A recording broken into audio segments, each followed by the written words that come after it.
Hello and welcome back. Today we are going to be continuing our Victoria 3 tutorial series and starting our mini-series on new ownership, specifically private ownership and downstream effects. Now, we were planning on making this one video, but now it's going to be overwhelmingly long if it's one video, with the first section out of 3 to 5 being already an hour, and so we are going to break this up into multiple videos. For this first video, we are going to be talking specifically about financial districts and manor houses. We'll talk a little bit more of a summary later. Then the next video will be on specifically national ownership, as well as the decision to privatize or nationalize. The following video will be on the very related, but also you need to talk about the first two things first. Which economic system is best? There's quite a bit of nuance in this, and there's a lot of conditions and asterisks, but the overall summary is laissez-faire is best. And then we will be talking about foreign investment as well. And then there might be a final video for kind of tertiary or fringe types of things. But for this video, we will not have a summary at the end. Instead, I will just be briefly summarizing the entire video now. If you want to specifically skip to the end where we will have the strategies, this has most of the stuff where you can exhibit any sort of player agency and influence things. But first, we are going to be talking about a description of why the investment pool is so important, especially in the early game, and also a description or taking a look at free money modifiers as it relates to the investment pool and how to maximize both the investment pool and free money modifiers. This is going to be a very important thing, especially in the early game, because it's a big source of your income that you can achieve because you do not have good tax systems yet, and it will specifically be taxing the pops that you want to tax. Then we will be talking about how ownership works for the financial districts and manor houses, with the understanding that this is still pretty opaque system, and I might not be getting everything 100% correct. If you think I've gotten something wrong, please feel free to let me know. But we will be talking about how these work and also why which ones are going to be more important. Even though it can conditionally look like manor houses are better, the overall kind of thrust is that financial districts are better, and that there will be a natural trend towards financial districts being better. And then we will talk about specifically what it is you can do to influence it such that you will be getting more financial districts than manor houses. Roughly speaking, the way it operates is in terms of proportion of your reinvestment, you will be getting whatever it is you have proportionally, and so it seems at first blush you don't have a lot of influence, and to be fair, you kind of don't have a lot, but there are several things you can do, and that will kind of be the conclusion of this episode. So the main thing we are going to be focused on here is going to be the investment pool, specifically reinvestment on behalf of the buildings. You can see here financial districts are here and manor houses are nowhere to be seen. In order to kind of unpack this, we need to talk about a few ideas to emphasize why the investment pool is so good and why we should even care about it to begin with. So in Victoria 3, you effectively have two economies, and this is something we've explained in previous videos. We're going to go into it in more videos, but the basic idea is that your national balance, or your kind of this balance here, should be kind of distinct from your GDP or the entire size of your entire economy. And when you extract money in terms of revenue, most of the revenue sources you have, like income taxes, consumption taxes, dividends taxes, will actually extract wealth from the GDP, emphasizing stuff. And what I mean by this is, if we take money from our pops, what will happen is their SOL will go down and they will buy a smaller basket of goods. If they buy a smaller basket of goods, the price of groceries will go down because there are fewer buy orders. If the price of groceries goes down, then what will happen is, since groceries are an output and that output is calculated for GDP will go down. So when we increase our national revenue, we will be taking money out of our economy in terms of our GDP economy. So there's two separate economies, so even though this will go greener, our GDP will go down.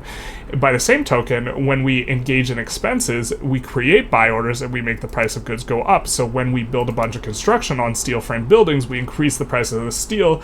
The increased steel price is used to inform the GDP, and our GDP goes up.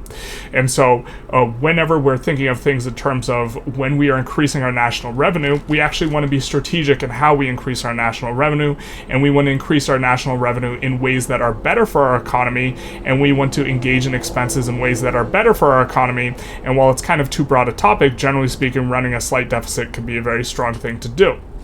That being said, the people you really want to extract money from, generally speaking, are going to be the upper strata, because you care a little bit about what your standard of living is. Not much, because it's the Victorian era, the children belong in the mines, but we would prefer, if given the choice, to extract money from the upper strata, specifically because when you take a bunch of money from them, it decreases the average SOL less than if you take a bunch of money from the lower strata. In the early game specifically, it is hard to take a lot of money from the upper strata, but one of the best sources of this is going to be the investment pool in terms of reinvestment. If we take a look over here, and we take a look at the financial districts and we scroll down to see how this weekly balance is going or where it's going, we can see that 3K of this is going to reinvestment, so it is going to go into the investment pool.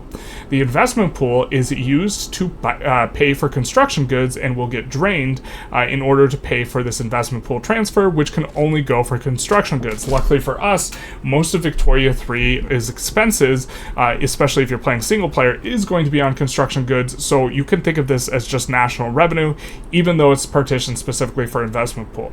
The reason why it's so good in the early game specifically is taking a look at kind of our taxation.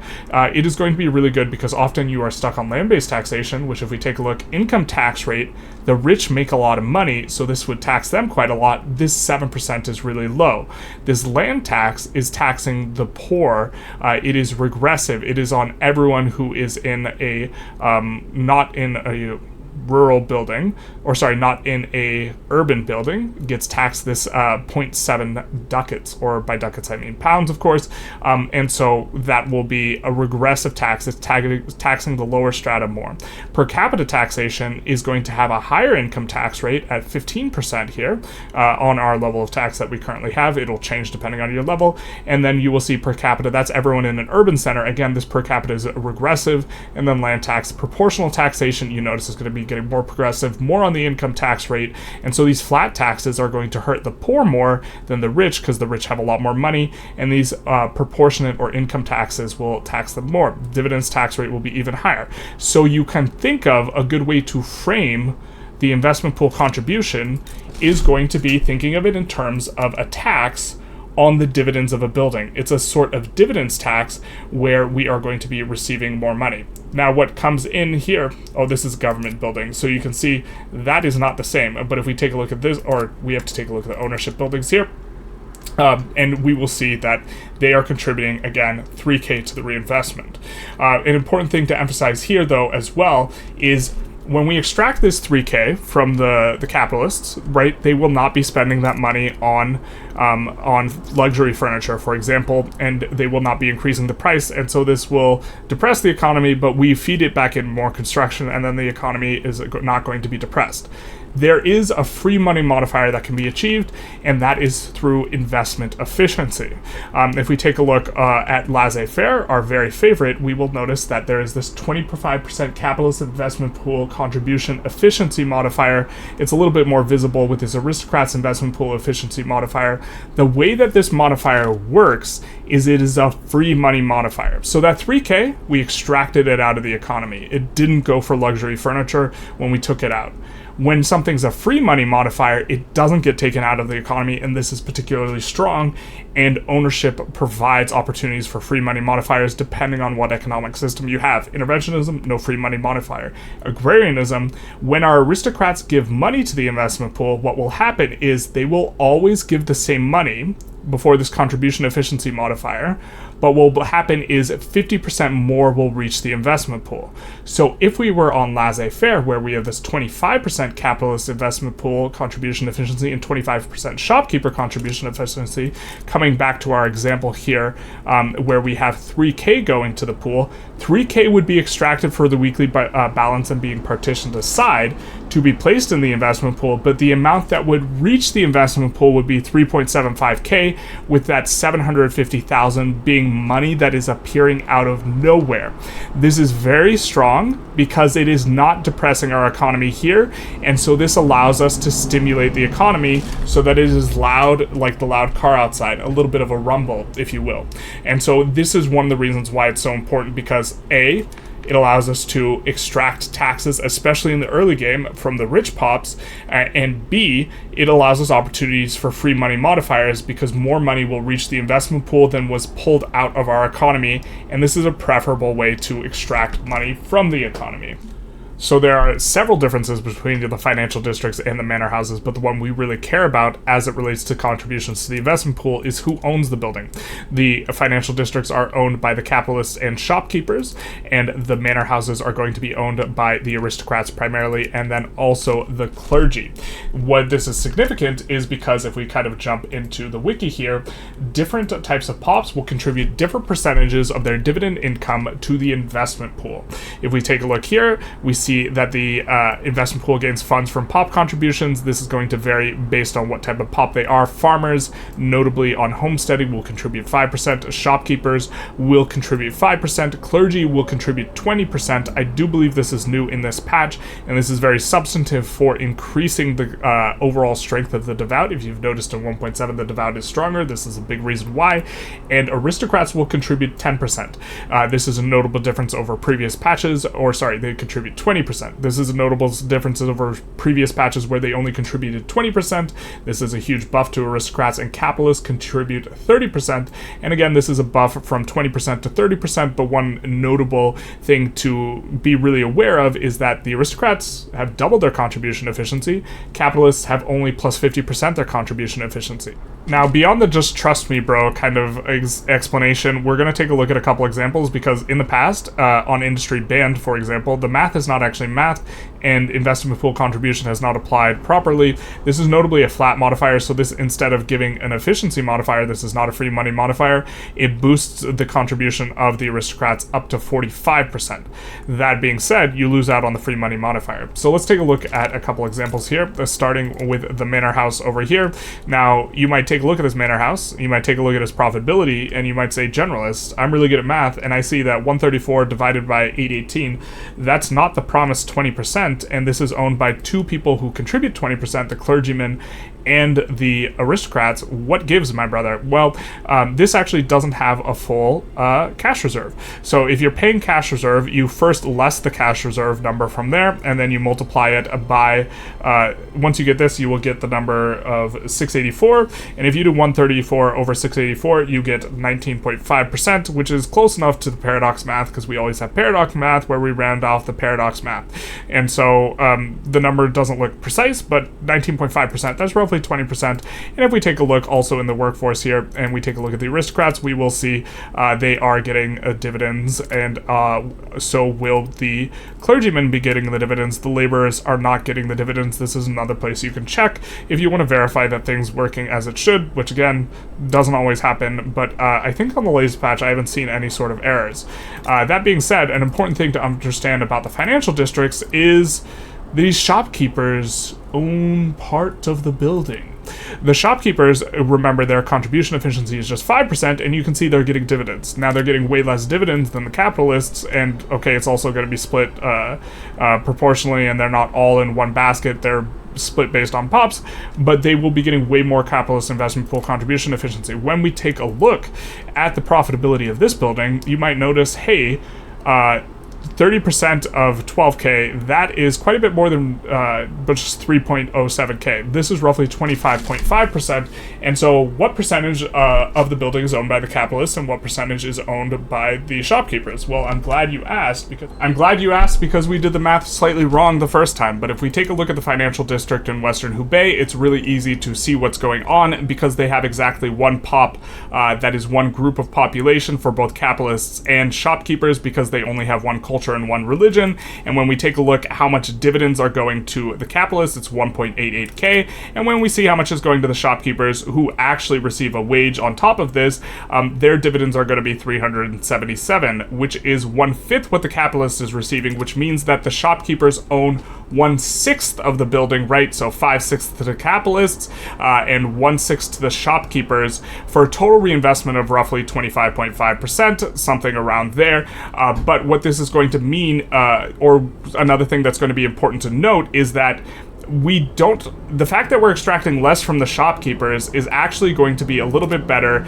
than this 20-20 split we have in the manor houses, where it's 20% from the aristocrats and 20% from the clergymen, because we would prefer to extract more wealth from the richer pops. So even if it's just 20% versus 20%, which it's not, you're still getting slightly more from the financial districts, we would prefer this sort of extraction where a higher percentage is being extracted from the upper class pops and a lower percentage from the lower class pops, because as we discussed a little bit earlier, this negatively affects SOL less rather, and so when we extract money from the shopkeepers who are only affluent in terms of their standard of living, and we're extracting less, and then we're extracting more from the capitalists, and we arrive at a similar sort of ratio, it's preferable to be doing it in this way because we're extracting more money from the richer pops. Even though they have 1/6 of the ownership, the shopkeepers have double the amount of population here in Western Hubei with whom to split that 1/6 relative to the capitalists. Although, important to note, they are receiving a wage in addition to the dividends, and the capitalists are not. Very important to note for the financial districts is the mutual funds tech is actually insane for making them much better at contributing to the investment pool, because it unlocks the publicly traded PM. What this does is it gets rid of all the shopkeeper ownership, which makes it so that 100% of the money will be going to the capitalists instead. Now, in the very, very late game, when your investment pool is accumulating too much money, it's actually good to turn this back to privately owned rather than publicly traded, but the publicly traded PM will allow you to fully leverage the capitalist contribution being 30% instead of the shopkeepers 5%, which is going to be better for extracting money and receiving free money modifiers. Now, with all this kind of said, we sort of have this little bit of a question, which is how do we maximize not just the investment pool contribution, but also free money modifiers we're going to be getting from investment pool contribution. Just to very quickly reiterate, we're getting free money modifiers from something like agrarianism, where this is going to increase not the percentage that is pulled from the aristocrats, but the percentage that reaches the investment pool, so it is free money. Similarly, we have a malus here for capitalists, which is a negative money modifier. This is going to be the primary thing that influences stuff. There are a couple of weird ones, like cooperative ownership gets rid of all the capitalists and aristocrats rather than affecting efficiency, and industry band affects the base contribution rate of the aristocrats, so there's no free money modifier, but they will contribute 45% instead of 25%. And so we are going to be taking a look at all of these kind of next to each other, but also very important to note is there is another source of free money modifiers, both from the landowners, which will give 20% aristocrat contribution efficiency if they are big and happy, and then also we will be receiving a similar bonus from the industrialists if they are big or unhappy. The job creators bonus will be doubled up to 20%, so it is going to be the same. And in order to take a look at this, we need a very special tool, and like many special tools, this is not appropriate for children. So if you have any children, under the ages of 38, what you will need to do is you'll need to ask them to leave the room. You will need to ask them to hide in the cupboard. You will need to take them out of the room because this is not appropriate for their eyes. What we're going to be taking a look at, and I'll give you a moment to remove them from the room, send them back to the mines, we will be looking, make miners again, what we will be looking at is the spreadsheet. Now we have a new spreadsheet kind of thing that we have constructed just for the purposes of looking at investment pool contribution. And this is very important to note. We are not evaluating anything but investment pool contribution as it relates to these PMs here, and there's a lot of things like, for example, negative with industry banned, which make you not want to pass it, that are independent of the considerations here, and also there's the political consideration because landowners are the aristocrats are kind of terrible politically in terms of passing laws that you want to pass, and so this is completely independent of this, but for this we have the different splits, a few splits going on. So first of all, we have a split in terms of the economy. Now this is not based on how many numbers of the buildings there are. This is not the thing we care about, especially with the manor houses. There's going to be a lot of subsistence farms in manor houses or creating levels of manor houses that are just going to be not profitable. What this is the positive balance of all of these buildings. So if we have a positive balance in a manor house and we have a positive balance in a financial district, the question is how much contribution are we getting coming from these based on the positive balance. And so what this is assuming is 100 income in terms of positive balance, or 200 total income per positive balance. And the first one we're going to take a look at is a 50-50 split economy, where 100 is going to be giving to the manor houses and 100 is going to be giving to the capitalists. And of course, of that 100, 83.3% or 5/6 will be owned by the capitalists, 1/6 or 16.6% is going to be owned by the shopkeepers, aristocrats will own 83.3%, and clergy will own 16.6%. And when we sum all these values together, what we will get is the investment pool contribution over here on the left. So to the left of this investment pool contribution, we have various conditions. Just to explain what happy power means, it means when the owners are both happy and powerful, and notably this is going to make the aristocrats look better than they are in game, because it is more difficult to keep the aristocrats both happy and powerful. It's more difficult to keep them happy because a lot of the good laws will make them upset. Just passing them and also just having them already been passed will hurt their approval, but also it's difficult to keep them powerful for reasons we'll explain in a little bit. But it has to do with how the private queue works and how it will generally trend to giving you more capitalists. And so with that in mind, we have the investment pool, and then also we have the investment pool when we have the publicly traded law. Now, something might not look intuitive to players who have played quite a bit, which is the winner is actually not laissez-faire. Laissez-faire is actually in second place in terms of the conditions, behind industry band. Industry band, it increases the contribution of the aristocrats by a very, very large sum, and so for every 200 income that you are getting paid out to buildings, where 100 is going to manor houses and 100 is going to financial districts, probably a lot more manor houses than financial districts, you will be getting 84 out of industry band when they are happy and powerful, which is difficult to have both be happy and powerful, especially the capitalists under industry band. But this is the condition we're looking at. Laissez-faire will only give 66, and the other important one we're going to be discussing quite a lot is going to be agrarianism, because it's kind of the foil or reverse of the laissez-faire law, in that it empowers aristocrats instead of capitalists. However, there are no free money modifiers under industry band.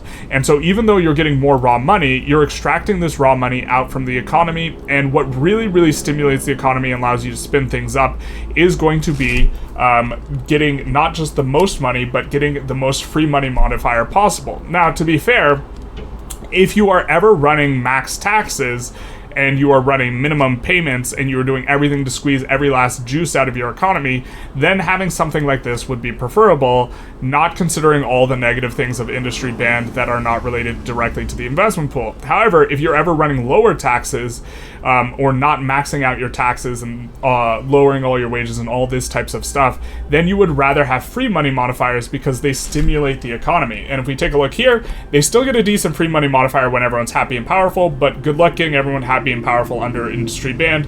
Notably, the capitalists will basically never be happy and powerful, or it seems like a bit of a stretch. When you are taking a look at just getting a free money modifier, the biggest free money modifier you can get is under laissez-faire, and this is in a perfectly split economy, and this is generally speaking why we think of laissez-faire as being best, in addition to laissez-faire having additional bonuses on top of that, like the free company, the loud car outside, and also having a reduced loan interest rate. And so just taking a look at a perfectly split economy, we see that laissez-faire is going to look ideal. However, what if we have an agrarian bias? What if we have more agrarian buildings than we do capitalist buildings, where 75% of the amount of money that's getting made is going to instead the manor houses, and only 25% is going to the financial districts? What happens then? Well, we see, first of all, we get way more out of industry band, and also we get less out of laissez-faire than we did before. Laissez-faire with happy ownership, it's instead of 66, it's 56, obviously, because they own fewer of the buildings, or the important pops own fewer of the buildings. And we will see, notably, the best free money modifier is not coming out of industry band or laissez-faire, but is instead going to be coming out of agrarianism. So something that's kind of important to note, that just from an investment pool contribution efficiency perspective and nothing else, there are phases of the game where potentially agrarianism is actually going to be better because you are going to get a bigger free money modifier. We're going to talk a little bit why this isn't the case necessarily later, or not necessarily something you want to do, but this is worth noting. Agrarianism is way better than it was in 1.6, largely because the aristocrats, instead of contributing that 10%, are now contributing 20% to the investment pool. This has been doubled, whereas capitalists have only increased by 50%. Now, the problem is you will generally trend towards having more capitalists in terms of your weekly balance, and this is going to be much closer to the scenario you receive, and probably even more than this. And so what will often happen is you will trend towards the capitalists having the biggest sort of ownership. And if we see here, at roughly 75% capitalist bias, which is going to happen quite a lot, and it's actually going to get more than that, capitalists actually nominally contribute the most to the investment pool, or almost more to the investment pool than industry band with happy and powerful, and so this industry band will fall off significantly, except for industry band's got other things going on. But also, the free money modifier here under laissez-faire gets particularly large and really pulls away from the rest of the pack. You will be getting a lot of free money, so out of the 76 that you're getting, 21.9 of that is free, and will just be stimulating the economy. And also, furthermore, capitalism doesn't have a malice.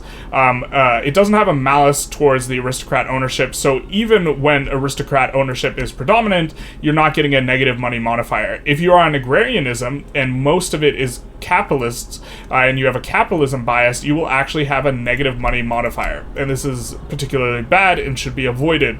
And so the situation where you are going to look the best, just in terms of considering the investment pool alone, is going to actually so if you are need to absolutely crank and stank as much as possible, technically speaking, industry band is going to be best, but it has too many negatives that it just isn't going to look good. And then early game, or if you have an enormous amount of agrarian investment and agrarian buildings, agrarianism will actually be better. But as the game proceeds, kind of through its normal loops, you will eventually get to laissez-faire being better, and laissez-faire will be significantly better than any other economic system. Notably, interventionism has no free money modifier. It has roughly half the free money modifier if everyone's happy. Now, the two extreme scenarios are probably worth noting, because if we can influence something to be 100% capitalist or 100% agrarian, then we will see that if we are 100% agrarian, 100% manor house, agrarianism is actually best by an enormous margin, beating out laissez-faire by 20 free money per 200 income. This is going to be quite strong. And also, if you are 100% capitalist, laissez-faire is going to be best, and is the absolute best possible as far as free money modifier goes, with 26.99 contribution. Now, at first blush, it might look like, if you just do the math on it, that agrarianism will be better because there's a 50% contribution efficiency you receive from the agrarianism law, and an additional 20% that you receive from happy landowners, and so that's a 70% free money modifier. And when applied to the 20% base investment rate of the aristocrats, you'll get 14% reinvestment. And then if you take a look at capitalists will be getting 25% from laissez-faire just alone, and an additional 20% contribution efficiency from being happy and powerful for 45%, multiplied by their base rate of 30% reinvestment, and you'll get 13.5%. The only reason that this is not as high is because you can get pure capitalist ownership and you cannot get pure landowner ownership. So you see here, this is the same regardless of if you're on publicly traded or not, and were it not for the fact that the clergy owns 1/6 of the building, technically speaking, agrarianism would be better in terms of free money modifier. It'd be better by about 4 if we take a look here, because of course 14% is bigger than 13.5% in terms of taking a look at how much you're getting from the free money modifier. So I realized just a little bit later that we actually can get rid of the clergy if we switch onto state atheism, and this would provide us, if we go on agrarianism, agrarianism with 100% manor house ownership, this would actually be the biggest investment pool contribution free money modifier possible under bureaucratic oversight. The problem is this is just a theoretical situation, and practically speaking, you cannot prevent the rise of the capitalists. You cannot make it 100%, although agrarianism will slow them down. The problem is that you will necessarily have some capitalists, and there is a capitalist investment pool contribution efficiency malus, and so even if the capitalists own just a quarter, which is an important number, of the buildings, what will end up happening is this will not be as good as laissez-faire when it comes to free money. But what this all kind of raises the question is how do we influence stuff towards having a particular bias? How are buildings decided to be constructed? Where are the buildings being constructed? Who is going to own the buildings that are constructed? And so on and so forth. And this is something that is actually pretty opaque in terms of discerning all of this through the game. So we actually need to go into the defines to see kind of what's going on. So the most important thing that we have here in the defines is these two figures here, which are the minimum proportional investment and the maximum proportional investment. And the way that this works is for autonomous investment, the AI for autonomous investment alters the weights for buildings based on how much of the investment pool originates from a certain ownership type building. So what is determining which owners of the buildings are building the building is going to be the amount they are currently contributing to the investment pool. So it doesn't track how much they contributed in the past and who built up the investment pool to begin with if the investment pool has grown quite large. It just calculates based on the current contribution, and then we'll do a proportionate roll to determine which of the owner types, the manor houses or the financial districts, will be building the building. But the very key important thing here is the devs, in order to make it so that if you started with literally zero capitalists, you would still be able to industrialize, put this minimum value in. And this minimum value of 0.25 means that the capitalists will have a weight of 0.25, that is the financial districts, no matter how much investment is going to the investment pool. So if it's 100% for manor houses, the capitalists will still get 0.25%. Just like you can't stop the loud cars outside, you can't stop the engines of progress. And so if we jump into game here and take a look up here, we will see, this is another very important point, we will see we have just a little bit more financial districts than manor houses, but it is not based on the number of buildings, it is not the proportion of buildings, it is based on the amount of money. And so if we hover here and we hover investment pool, we will see that if we look at reinvestment, we are getting 2.26 million from the financial districts into the investment pool, and just 271k from the manor houses, which is roughly 10 times the value. So 91% of our queue will be controlled by the financial districts, or when the queue is deciding to build a building, it will get a roll, and that roll 91% of the time will build a financial district building. This cannot be emphasized enough. If we take a look at the size, it's not the size of the buildings that count, it's the way you invest it. So the manor houses versus the financial districts, that's the lion's share of the consideration here, but there is a little bit more, and this is not very clearly defined, even in the defines, go figure, what exactly is going on here. But here's what I think is going on. There's a bunch of other buildings. If these buildings are owned by the government, which all of them will be at this point in the game for our UK run, what I think happens is they are giving money to the investment pool, but they are not affecting in any way the ratio of financial districts versus manor house, who's buying what. Even though some of these buildings, like the logging camps, if we take a look here, some of these buildings are owned by pop types that are going to be ownership, or they're not owned rather, some of them employ pop types that will be ownership in the financial districts, such as the logging camps here employ shopkeepers. If we take a look at the balance, 100% of this is reinvested because we're on laissez-faire here. My understanding is that this is not reinvested specifically into financial district ratio. This is how I think this works, but rather it uses whatever ratio the rest of the investment pool has, even though it is contributing to the investment pool and even though it employs shopkeepers.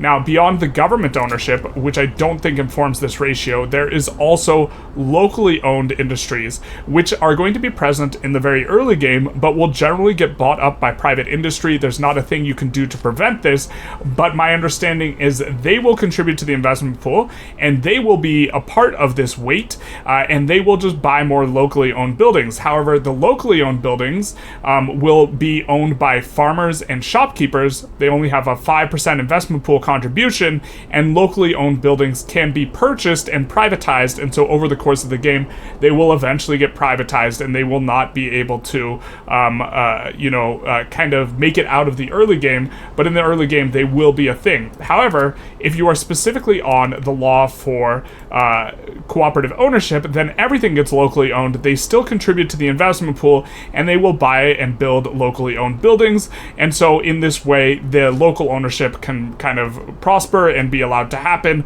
but not under any sort of other economic system, and so it's not really worthy of too much consideration, in terms of our analysis, but I do think that they are also proportionally splitting what's going on, which is something that is going to be non-zero in the early game, but after all their buildings get bought out by financial districts and manor houses, they will obviously not be a consideration any longer.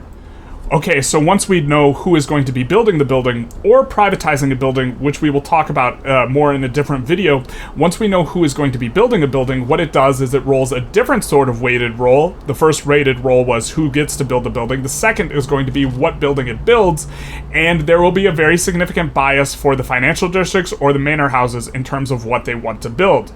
If we took a look at the manor houses and what they have built here in the UK, we will notice a trend, which is that it is mostly stuff in agricultural industries. So if we take a look at the lens and we go to agriculture, this is where the strongest bias is in terms of what they want to construct from the manor houses. They will also build stuff from the resource industry. Now, I'm not 100% sure if they can build oil rigs or rubber plantations, and I know they have a stronger bias towards logging camps and fishing wharves than they do the mines specifically.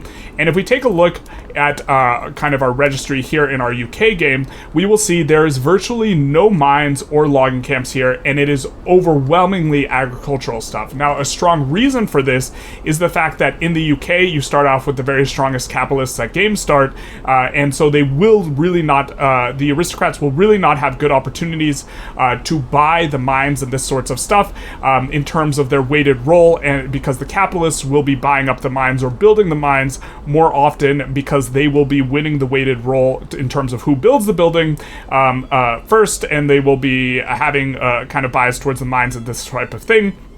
And instead, we see basically none of that. If you start as Great Qing, where there's going to be overwhelmingly aristocratic control, you will actually see a lot of ownership of fishing wharves, logging camps, and to a lesser extent, mines.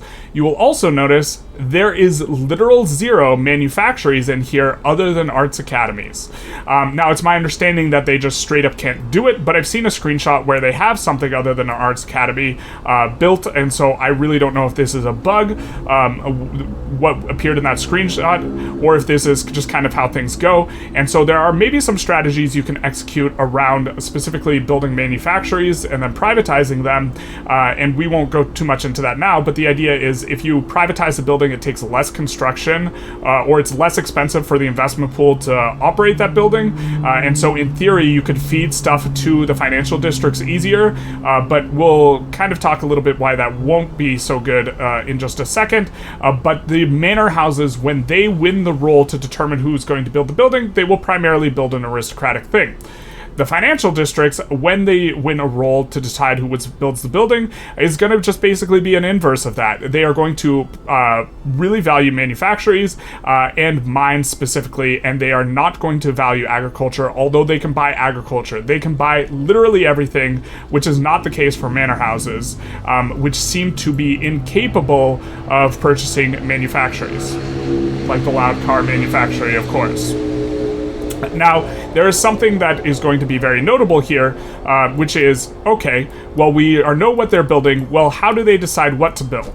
We know that it's a role that is weighted towards particular types of buildings, but how do we decide which of these we're going to build? So over the course of making this video, both in terms of the information I'd been receiving from other players, as well as what I've read in the defines, does not seem to be how things hold out in terms of how they are deciding what buildings get built. Let's first talk about how players decide what buildings get built, what I had been told, what we see in the defines, and what seems to actually be happening. Okay, so first of all, if you have your children, again, please hide them. They should have never came out. They should have stayed hidden. But if you have them, please hide them, because what we are going to be looking at is going to be the spreadsheet, and we're going to be talking about how the player makes the decision. So what I had been told is that the only thing the AI cares about is going to be the profitability of the building, and they only care about net value added. You as the player, you take this net value added and then you divide it by one of the two scarce resources you care about, namely labor or weeks of construction. In order to, once you do this, you will be able to get efficiency per week of construction when construction is your scarce resource, which is generally going to be the case after 1.7. If you are being smart about migration, it is really hard to run out of labor, but if you run out of labor, what you care about is efficiency per 100 workers. If the AI just built based on net value added, then the AI would under-construct, or they would over-construct stuff that is expensive construction cost, because these will have a lot more net value added, even though they cost a lot of weeks of construction and are not efficient per weeks of construction. So just to kind of illustrate, they would take a look at sawmills, they'd see they only provide 1,000 net value added, and then they'd look at condensing engine pumps, see that it is 1,350 net value added, and it would prefer the condensing engine pump and build those, even though this costs twice as much construction as the sawmills, and you can end up getting a 2,000 net value added, a little bit less because you're pulling people off a subsistence farm, which does add some value. But the idea is that as a player, you would prefer to build this, and then as the AI, if they're just building based off profitability, they would prefer to build this. This is what I was told by a player. This does not seem to be the way that things work. And so I went into this video thinking that how it worked, but verified that this indeed appears to be wrong. Now, looking into the defines do not mention, as far as I can tell, anything in terms of what they want to produce on the basis of what amount of construction you have. There wasn't anything I was able to see that was discerning that they would care about how efficient something is per construction, but instead we did see there was predicted per pound of predicted profit divided by employee count per level. So it must be considering levels in terms of this level here must be considering, it must be counting levels in terms of how much construction it costs, not the level amount, or this seems to be the case in terms of how the underlying logic is working, because it does seem to have a sensitivity towards this, but also it does seem to care a little bit more than it should about efficiency per worker when you are not running out of workers, and this is driven up. If you use a lot of labor-saving PMs, they will produce more of the thing that you have the labor-saving PM on, which can be good or bad and can inform your decision-making a little bit. And so if you want the AI to produce more chops and more iron mines, using Steam Donkey makes sense because it will have a bias towards that. And now let's take a little bit of a look in game to see kind of what the AI appears to be doing based on what we're taking a look at. It's important to emphasize that if the AI was ignoring construction, what we would end up seeing, or efficiency per construction, what we would end up seeing is an abundance of iron or steel and motor industries, which we do not see. Now, there are going to be a lot of motor industries in here, but that is because engines are particularly expensive and they do make sense. But we see a lot of financial districts in particular will be actually producing stuff like dye plantations. If we take a look at our market prices, what we would expect if they did not have a sensitivity towards construction at all is we would expect to see an enormous amount of steel, because steel is very similar in price to iron and coal, and on a per building basis, it is going to be way more efficient, and we'd expect to see a ton of steel. Instead, we see virtually no steel, and we see a ton of coal and iron. We also see a bunch of mines that are getting, tobacco plantations and this type of stuff, which are getting produced by the financial districts, which could produce steel instead if they wanted to. And so this leads me to believe that it is, in fact, have a sensitivity per week of construction. I do think the AI is being inefficient, but I think they're being inefficient in a really subtle sort of way. And this is not something I can easily verify, but it also is a little bit more consistent with what I've been told about the game, and it's also a little bit more consistent with the defines here, because we do see the defines seem to indicate that it cares about efficiency per worker. And what I think is going on, the efficiency per worker productivity, which is profit divided by employee level, seems to be how the thing is being determined.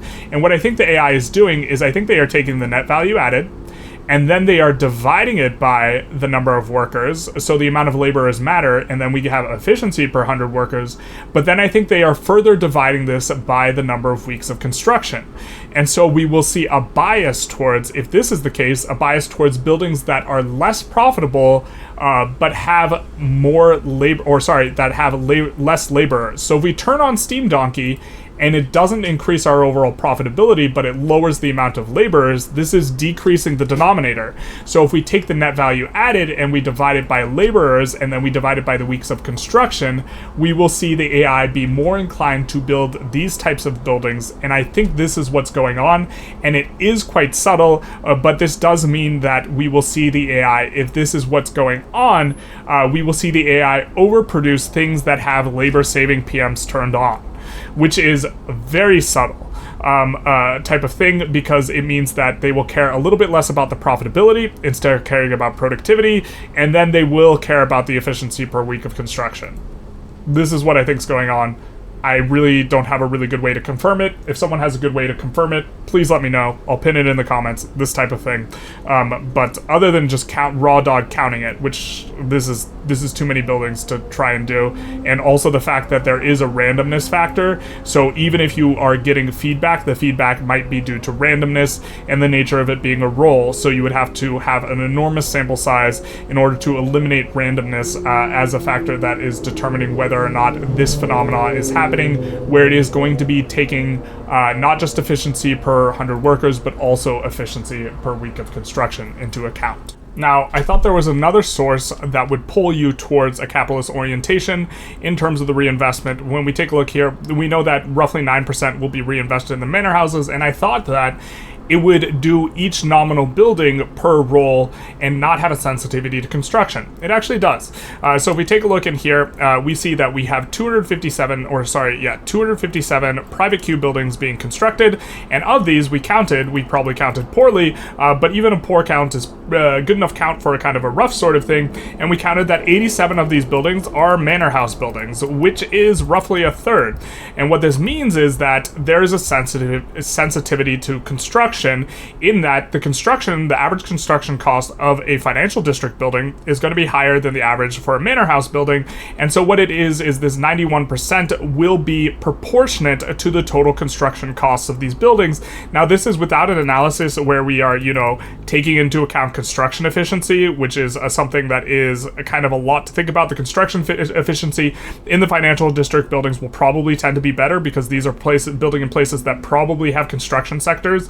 But we are not going to go through every construction efficiency of all these buildings. But with this kind of position, it's roughly a third that is being built. Now, a third cannot be explained in terms of the proportion, because in order for a third to become 9% of the control of the construction queue, what we would need is for there to be more than 4 times the construction costs on average for a financial district. The explanation for how this is working, and it's still being 9%, is that is just 74% of our construction that is giving us this 257 and 80 split, where the additional buildings that are going towards the financial districts are coming from is actually not they're constructing a building, but they're privatizing of buildings that are currently publicly owned. If we take a look at our government construction, we will see we personally, we're building a lot of government buildings, but other than that, we are building buildings that are generally going to get purchased by capitalists. We are not building very many pure agrarian buildings, and also we can have a previous buildup of publicly owned buildings. As you can see here, we do have investment pool contribution from publicly owned buildings with which the capitalists can buy, like coal mines, urban centers, logging camps, sulfur. All of these can be purchased, and so this is the explanation of where we are getting the additional types of value from. If we count all of this 25% as going towards buildings towards the financial districts, which again, it's not all of this 25% because we have plenty of government construction, but also also we have a surplus of buildings we've already constructed, which are overwhelmingly financial district buildings for which this to buy, so it's difficult to kind of make a full and complete sense with it, along with the different varying construction efficiencies that are going to have a bias towards the urban centers or the financial districts, which I don't even know if the game considers the actual construction cost or the base construction cost, but when you take all this into account, you only need roughly 3 times the average construction cost in order to make it make sense, and I think that mathematically this does make well enough sense, especially considering we are in a position where we are actually building a ton of power plants in terms of what we're doing in the game right now. And the power plants, if we take a look at it, these cannot be owned by the manor houses, and they are also an 800 construction cost building, as is the railways, which are going to predominantly be capitalist owned, financial district owned as well. And so I think 1/3 is definitely within the bounds, or 1/3 on average is definitely within the bounds of reasonable. And so we will see that the important thing to emphasize here is that it is also proportionate in terms of the amount of construction, or it appears to be. If this was not the case, and there was not a sensitivity towards this, which we thought was the case before we just kind of verified this a little bit recently, so I might have talked that way earlier in the video. If this were not the case, what would end up happening is the financial districts would produce 91% of the buildings, but if that is 91% of the buildings and they on average cost 3 times the construction, that would always pull you really, really fast towards financial districts, right? Because so much value in construction is going into the buildings, of course they're going to be way more efficient. And so this is not a source. The fact that it is proportionate means that the differing construction costs of the buildings is not a source that is going to pull you towards financial districts and away from manor houses naturally. There is, however, a factor that will influence you towards financial districts, in addition to the base kind of floor of 25% going to financial districts, and that is, generally speaking, while the efficiency per construction on a lot of the agricultural buildings is decent, notably it's mainly decent on the plantations and no longer very good on the grain. While it is somewhat okay, often these prices will become really depressed, and if the prices are at like minus 50%, what will end up happening is these buildings won't be very profitable, and the prices in part tend to get depressed because there's a lot of price flexibility, which means that there is a lot of output relative to input, so they are less sensitive to price when it comes to still being profitable enough to employ up, which means the price of their inputs, which means that very often these will get really expensive, especially the AI, who has a lot of manor house contribution. They will tend to contribute a lot to this as well. And so if we jump into game real quick and just take a look at some prices, inside our market, and we look at what is extraordinarily cheap, you will see, hey, it's an agrarian good, it's an agrarian good, it's an agrarian good, it's an agrarian good, it's an agrarian good. These tend to be really cheap, but we also notice wood is extraordinarily cheap, partially because it's really efficient per week of construction. And so what we end up seeing is that the manor houses in general will not be especially profitable as a result of the prices getting depressed, which is kind of the nature of their PMs as it stands. And also, their PMs, and this is very important to emphasize, will not be getting spike stimulated as often as throughout the game as the industrial goods, because very often what you will be spiking in terms of the price and what will be leading the pack in terms of its expensiveness will be construction goods. None of the construction goods are, so on the earlier PMs you do have fabric as an input, but it's not a primary input. The construction goods in general will not be costing agrarian stuff, or construction will not stimulate the agrarian economy. And if we take a look at what all stimulus we're applying, we see that of our expenses here, this 3 million in construction goods is greater than our fixed national expenses. So this is a huge portion of what we are stimulating buy orders for. So everything that's kind of down ballot or downwind of the steel, like in this case, like iron feeds into steel, these will generally have a higher buoyed up prices, and we do not see that effect happening as often in the agrarian goods. Just generally the buildings are not as profitable. And so although they do generally have lower wage multipliers, but that's kind of a different bit of a thing. And so generally speaking, this will pull you into the capitalists being more of a driver, because what the thing that is informed is not the number of buildings you build, but the profitability of the buildings, which ones have a positive weekly balance, and taking a look at the reinvestment, we see that the positive weekly balance, even though we have a similar number of manor houses in financial districts, it's 10x on the financial districts. Although, to be fair, to be as kind of abundantly fair and clear as possible, a whole majority of our manor houses are probably actually subsistence farms, and so this is a little bit of a thing to consider as well.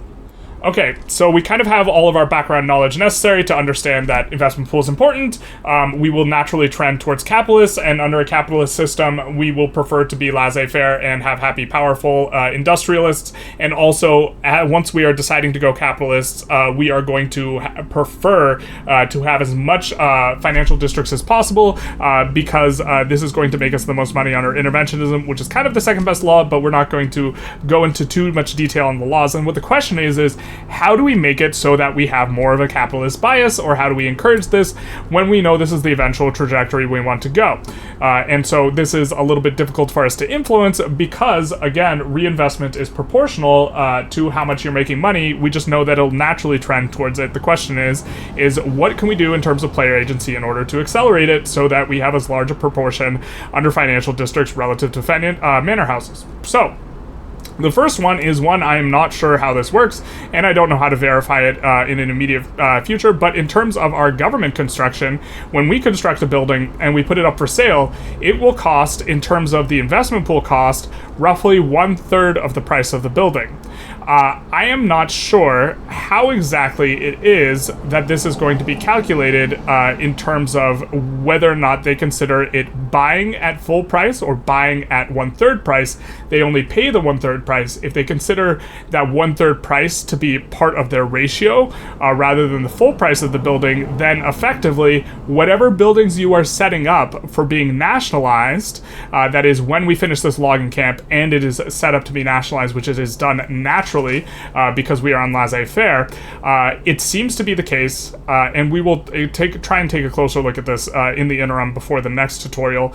It seems to be the case that this will be cheaper and will juice up the class that you are trying to juice up. To that end, it's in theory easier to do that under interventionism, because interventionism gives you control of 50% of the queue, whereas laissez-faire gives you control of only 25% of the queue, and then under interventionism, instead of them getting to construct the buildings, because you control 50%, you can force them to buy more buildings instead of constructing the buildings, and it gives you a little bit more control in this regard, and it actually might be good for ramping up under laissez-faire. Again, not 100% sure if this works in this way. If anyone has any way of verifying this, please let me know, although I do think the explanation's probably a little bit abstract, and so if you didn't understand what I was just saying then there, that's fine. The second way is much more straightforward, is whatever economic system we have is going to influence our investment pool contribution. And so even though when we are on primarily manor houses, for example, and we could go for agrarianism, and I still think this might in theory be correct, and maybe we make a video on this a little bit down the road when we have an agrarianism bias. We actually make more under agrarianism than we would under interventionism, but not more than we would under laissez-faire happy capitalists by just a slight, or wait, we do make more under agrarianism than we do laissez-faire happy capitalists. And so in theory, there is perhaps a threshold where you should go agrarian and then swap to laissez-faire or interventionism later, and this definitely to some extent seems to be the case, especially if you have under 25% anyways on your financial districts, because what you do is you juice up the financial districts and then you swap, and then whatever degree to which you juiced up the investment pool, this will now get paid out proportionate to whatever your new economy looks like, not what your economy looked like when you were investing in the investment pool. And while this is not going to be the case for a lot of countries, specifically countries like EIC, Japan, and China, it might make sense to go agrarianism just to juice up the investment pool as much as possible, knowing that it is going to be quite some time before capitalists have more than 25% control of the queue anyways. So this is kind of a little bit of a consideration, but the problem with this is this will slow down the degree by which you are getting capitalists, because under agrarianism here, you get minus 25% 25% investment pool contribution efficiency. If you're under 25%, this is irrelevant because 25% is the floor, and so they will get 25% control no matter what, even if they are not actually contributing 25% themselves. But once you are above a certain percentage, once you're above actually just 25%, having agrarianism in will slow down your ability to generate more capitalists specifically, and so this, even if it makes more money, like let's say you're at 30% proportion capitalists in terms of the investment pool, it still might not make sense to go agrarianism, political considerations aside, which is definitely something to think about, because the aristocrats and the clergymen here, them contributing to the investment pool, this is pretty substantive, because the aristocrats gaining a lot more money. Actually, they don't gain more money, but them getting more buildings, with which they have ownership. Actually, they aren't getting more buildings. Yeah, maybe it's just the thing you should do is you should go agrarianism if you're under 25%, and you can get the law passes through. The thing is you're adding 2 law passes. If instead of going interventionism or laissez-faire, you go agrarianism into interventionism, you're doubling the law passes. But if this is maybe a strategy. So maybe there is a narrow window in which agrarianism is better, and that is the window where you can't get a higher proportion anyways because you're on the proportion floor, so you don't care about the capitalists, and this allows you to get more investment pool. So that's thing one. But also, once you're on laissez-faire, you do get 25% capitalist investment pool contribution efficiency, which will allow you to juice the capitalists faster because it's going to increase the amount that is coming into the investment pool. It doesn't increase the amount that's being taken from them, but it does increase this amount that reaches here, which is going to increase the proportion of the buildings that is going to be built for them. So this will juice them up quite quickly, which will give you more in the laissez-faire department.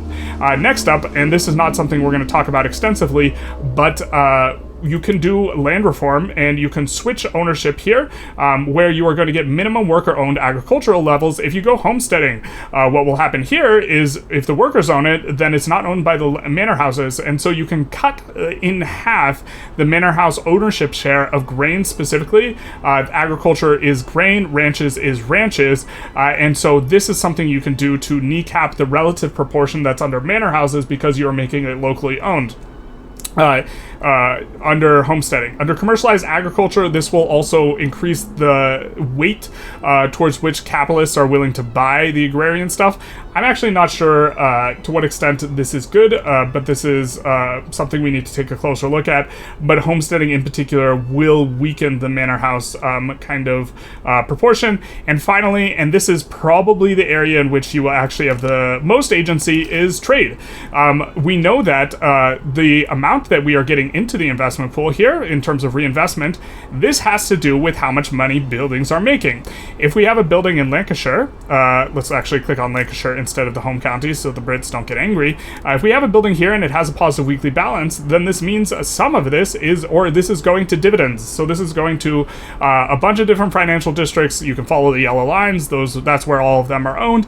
And I think most of them are owned locally, or the largest share of them is owned locally with the 7. But what is going to happen here is if we increase the profitability of this building specifically, then that will increase the weekly balance more, and as the weekly balance increases more, this is going to increase dividend reinvestment. And so if we make our buildings that are owned by financial districts more profitable and our buildings owned by manor houses less profitable, what will happen is this will increase the proportion of buildings that are going to be being built under the financial districts, which will increase the proportion of our buildings that are actually better. So the way you can affect this is through trade. If you are importing all of the agrarian stuff, this will decrease the price of the agrarian output. So we will have silk stuff out here, out and about. I don't think we have a lot of it, but we will have some silk. We will have some silk. In order to illustrate a point, we will have some silk. Okay, we just have tea. We're losers and we only have tea. But if the price of tea gets lower and lower and lower, this is going to make the weekly balance smaller. And as the weekly balance approaches a lower number, knowing that generally the agrarian buildings don't get very stimulated anyways, this will increase the proportion that is going to be capitalist oriented. So importing agrarian stuff will increase capitalist proportionate contribution efficiency, allowing them more control over the queue, and exporting capitalist-owned goods will do the reverse, and so will allow you to increase the profitability of these buildings, allowing you to do more. Now, on top of this, We again don't know if this is the proportion split is accounting for construction efficiency. If there's more construction efficiency, we don't know if it's effectively cheapening the price of the building as it relates to the internal logic of the game, this 91-9% split that we've been talking about in our particular example here. If this is the case, adding construction efficiency, especially with a company, is going to be really good for increasing the proportion of your buildings that are industrial. So this means using industrial companies will also help out. In addition to this, you also get a throughput bonus on companies. If you have a throughput bonus on a bunch of these companies, then this means on a per construction basis, these buildings will be a lot more profitable. And if you do that, what will end up happening is that they will getting more profits, they will have a bigger balance, so they will have more dividend contribution. And so you can do this as well in order to kind of reinforce your capitalist stuff. So while you don't have a direct control over, the proportion of this private investment, there are a lot of levers and arms that you can use. The big ones being just kind of going at, and there's one final one. We're not going to, they all kind of are a big deal, but also what you choose to research is going to affect the profitability of your buildings, and in particular mutual funds. As we were able to see, the unlocking publicly traded also greatly increases the contribution that you are getting from the capitalists. It's not really taken into account in a very clean way in the spreadsheet here, because the way we are calculating when we have publicly traded is we are just exempting the shopkeeper balance and multiplying this by 1.125, but we see that if we are on something like capitalist bias, right, and we are an interventionism and happy powerful, we see that when we're on publicly traded, we're about 1.5 per more free money modifier per 200 income, and where this is going to be where this is going to be coming from is going to be coming from the additional capitalists. And you notice this is actually a pretty big gain in terms of percent when the base rate is 9%. So regarding technology, emphasizing a little bit early in the game, the researching of mutual funds will allow you to push things in a more capitalist direction, because you will be dramatically increasing the proportion of the reinvestment that's coming from capitalists, or you will be increasing it by roughly 20%, because again, 5/6 is owned by capitalists, 1/6 is owned by shopkeepers. This gets rid of that shopkeeper ownership.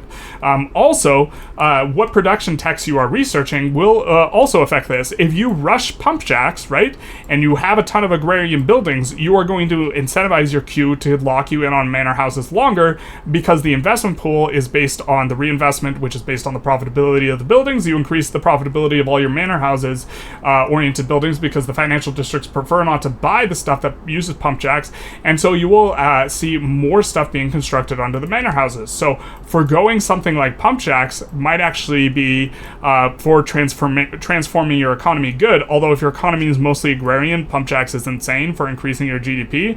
So I don't think that that's I mean, it's correct from a proportion perspective, but I don't think it's correct from an absolute kind of value perspective. I think you're fine just getting more manor houses and just getting more buildings overall, because pump jacks is so disgustingly efficient. So I don't think you should forego pump jacks, but it is going to mean that if you're researching stuff like dynamite, if you're researching stuff like vulcanization, which unlocks a very good tools PMs, if you're emphasizing things that are industrial in nature, a water tube boiler that are going to increase the profitability of all these buildings, and you are not doing the same for agrarian stuff, which, to be fair, the only insane agrarian tech is pump jacks, what you will see is generally kind of a little bit of a push in the direction of capitalists. And this is kind of where you have opportunities as a player to affect these types of things, and other than that, it's you're a slave to the proportion and the randomness of the queue and what they determine to be profitable. I suppose the one additional thing is, if you want a certain type of building to be built, it does seem to be the case that using labor-saving PMs for them will be better, as long as the labor-saving PM is not negatively affecting the profitability of the building. Or is not negatively affecting the profitability of the building by a margin that exceeds the amount by which it is making the building more not profitable, but productive, productivity is not the same as profitability. Productivity involves dividing by the number of workers, and so the workers as a numerator is going to be important. It goes by taking the weekly balance, I think is roughly speaking, or it takes all the output goods minus the input goods divided by the number of workers times 52, I think is how productivity gets calculated, 52 being the amount of days in a year, or weeks in a year. And so if you are using more labor-saving PMs, this will bias certain buildings to being constructed. Now, it's still going to be a financial district role that is required to get a tooling workshop, but we would increase the proportion of tooling workshops that our financial districts are building, which may be advantageous in some ways as a result of this. So generally speaking, using labor-saving PMs on better industries might be better, although the financial districts will not generally really super go for the agrarian or rural stuff anyways, but it might make more sense to use labor-saving PMs on your mines first to get the mines built out. There's a lot of moving parts determining which of this is better, but this is another arm or lever by which you have a little bit of control. Obviously, we haven't really talked much about the portion of which you have control in this video, but those are kind of them. And I think we're going to conclude this video. I don't think we're going to have a summary. I think we're going to go back. We're going to re-edit kind of the way that we did the intro, because we did the intro anticipating to make this one video that was covering 4 different topics, but we've spent now roughly an hour covering just a single topic, and we are not going to make a 4-hour video. That's insane. And so I will say, I hope you enjoyed this video. If you did, please feel free to like, comment, subscribe. And other than that, have a good day.